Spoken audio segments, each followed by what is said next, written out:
7 common है, common factor है ना 7। क्या 7 से ग्रेटर कोई नंबर है जो और कॉमन आ रहा है? 7 क्या है?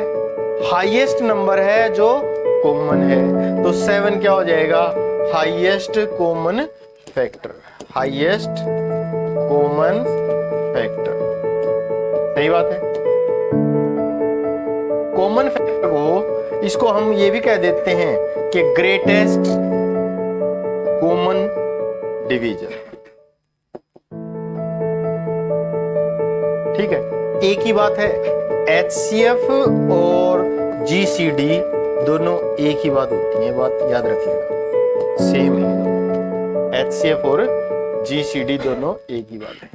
तो HCF निकालने का एक टेक्निक तो क्या हो गया, फैक्टर करो और जो कॉमन नंबर है वो निकाल के रख दो, HCF आ जाएगा। इसको बोलते हैं फैक्टर मेथड। दूसरा है डिवीजन मेथड। डिवीजन मेथड कैसे आता है? बड़े नंबर को छोटे नंबर से डिवाइड करेंगे। 35 को आप 14 से डिवाइड करेंगे। 14 का टेबल आता है क्या?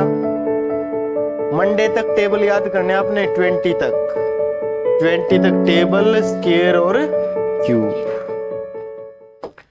14 2 जा 28, रिमाइंडर क्या होगा? 7। अब जो नंबर यहां पे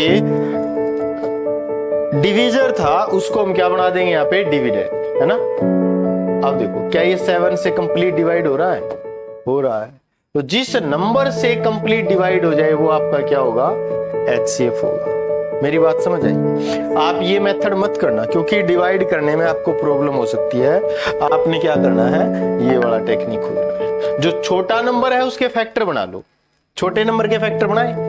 अभी ये जो फैक्टर है ना 2 और 7, इनमें से कोई एक फैक्टर इसका जरूर होगा। अब 35 को 2 से डिवाइड करो, नहीं हो रहा, 7 से करोगे तो हो जाएगा, है ना। तो जब भी आपको HCF निकालना है, HCF ध्यान देना, HCF निकालने के लिए क्या करोगे? जो छोटा नंबर होता है उसके फैक्टर बनाओ और उससे दूसरे नंबर को डिवाइड कर लो, अपने आप आंसर आ जाया करेगा। क्लियर है? क्या मेरी बात समझ आई? HCF पता चला आपको? And allegation